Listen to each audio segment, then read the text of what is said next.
రేపు జరగబోయే మహబూబాద్ మహాధర్నాకు ప్రజలందరూ స్వచ్ఛందంగా వచ్చి సహకరించి విజయవంతం చేయాలని, అలాగే పోలీస్, రెవెన్యూ, కాంగ్రెస్ పార్టీ సహకరించాలని. ఎందుకంటే మొన్ననే మంచిగా జరిగిపోయే ధర్నాను నాయకులంటే నలుగురికి నీతులు చెప్పాల్సిన వాళ్ళు నీతి మాలిన ప్రకటనలు ఇచ్చి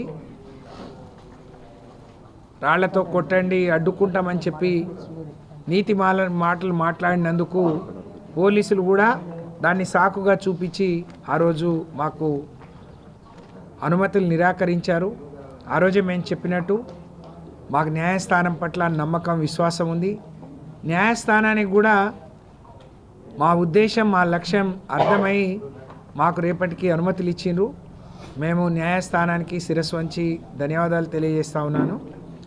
అలాగే నోటికి ఏదొస్తే అది అధికారం వస్తే 10 మందికి మేలు చేయాలనే ఆలోచన ఉండాలి, కానీ రెచ్చగొట్టి రౌడీల్లాగా వ్యవహరిస్తే కోర్టులు ఎలా బుద్ధి చెప్తాయనే దానికి రేపటి అనుమతులు ఒక ఉదాహరణ. మీకు ఒక చెంప పెట్టిది అర్థం చేసుకోవాలని చెప్పి ఇప్పటికైనా మీరు చేసిన తప్పేంటో అర్థం చేసుకొని, మరి మీరు కూడా మీకు చాలా పనులు ఉంటాయి, అవి చూసుకోకుండా మా మీద రాళ్ళేయటానికో లేకపోతే మా మీద దాడి చేయటానికో. కేసీఆర్ గారి ప్రభుత్వం బ్రహ్మాండంగా, రాహుల్ గాంధీ గారు భారత్ జోడో యాత్ర అంటే అనుమతి ఇచ్చినాం, రేవంత్ రెడ్డి గారి పాదయాత్రకు అనుమతులు ఇచ్చినాం, బట్టి విక్రమార్క గారు పాదయాత్ర చేస్తే అనుమతులు ఇచ్చినాం. మేమే నిర్బంధించి ఉంటే 10 ఏళ్లలో మీరు ఒక్క సభ సమావేశం నిర్వహించేవాళ్ళ అని చెప్పి నేను మిమ్మల్ని ప్రశ్నిస్తూ ఉన్నాను. మీకేమో అన్ని అనుమతులు కావాలి. ముఖ్యమంత్రి స్వయంగా మొన్న వరంగల్ వచ్చిండు, తెల్లారి వేములవాడ వెళ్ళిండు, రోజు ఒక్కడికి పోతున్నారు. కానీ ప్రతిపక్షం వాళ్ళు రావద్దు అనడం చాలా విడ్డూరంగా ఉంది.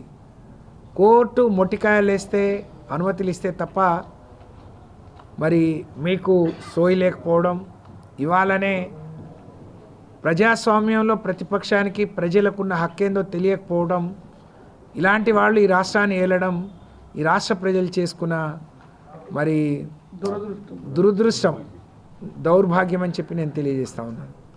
కాబట్టి రేపటి మహాధర్నా, ఇవాళ లగచెర్ల దమనకాండకు రేవంత్ రెడ్డి గారు స్పందించలేదు.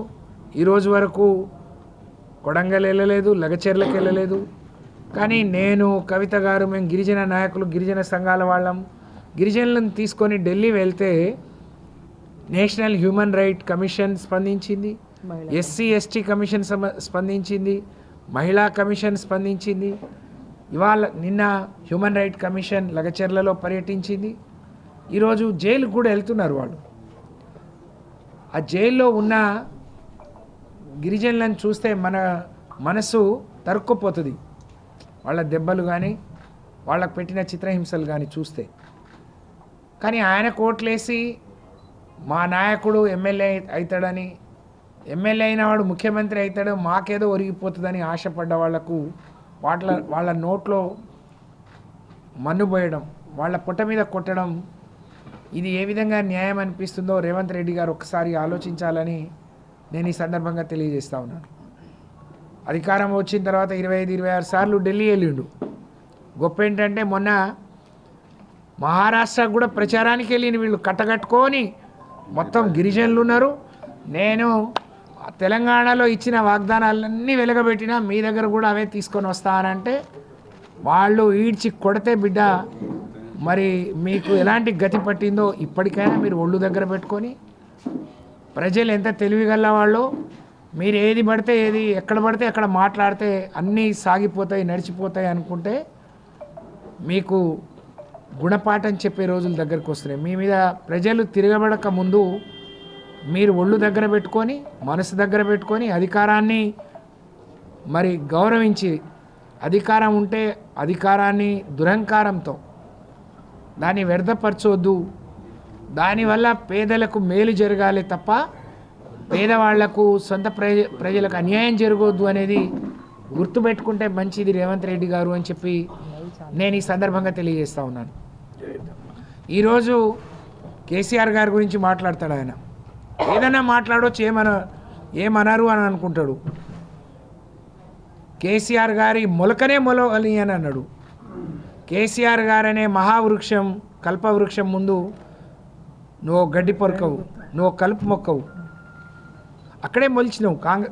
నీ ప్రస్థానం, రాజకీయ ప్రస్థానం టీఆర్ఎస్ నుంచే మొదలైంది. 2004లో మరి బీఫామ్ కోసం అప్లికేషన్ అర్జీలు పెట్టుకున్న ఆధారాలన్నీ మా దగ్గర ఉన్నాయి.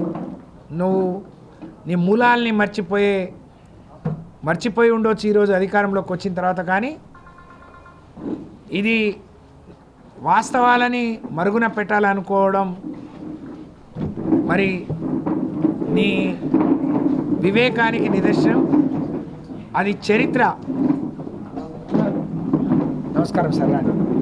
మీ ముందు మీరు మాట్లాడే ముందు మేము రెడ్డి నాయక్ గారు, శంకర్ నాయక్ గారు అన్నట్టు మనం ఎప్పుడు మొదలుపెట్టి ఎప్పుడు ముగించుకోవాలనేది మన చేతిలో లేదు.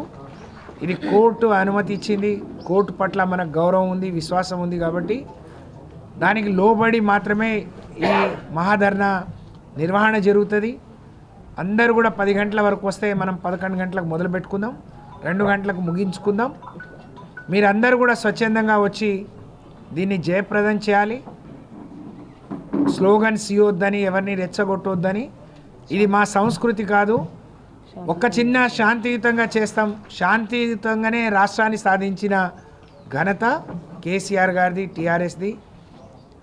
ప్రజలందరినీ ఒక తాటి మీదకి తీసుకొచ్చి సకల జనులను అందరినీ సమన్వయం చేసి ఆ రోజున మీ మెడలు వంచి తెలంగాణ సాధించిన గొప్ప నాయకుడు కేసీఆర్.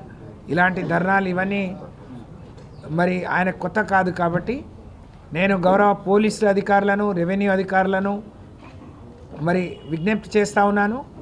ఇది కోర్టును గౌరవించి మీరు కూడా ఈ ధర్నా సరిగ్గా జరిగే విధంగా సహకరించాల్సిందిగా కోరుకుంటూ బీఆర్ఎస్ పార్టీ శ్రేణులకు, ఈ జిల్లాలో ఉండే ప్రజా సంఘాలు,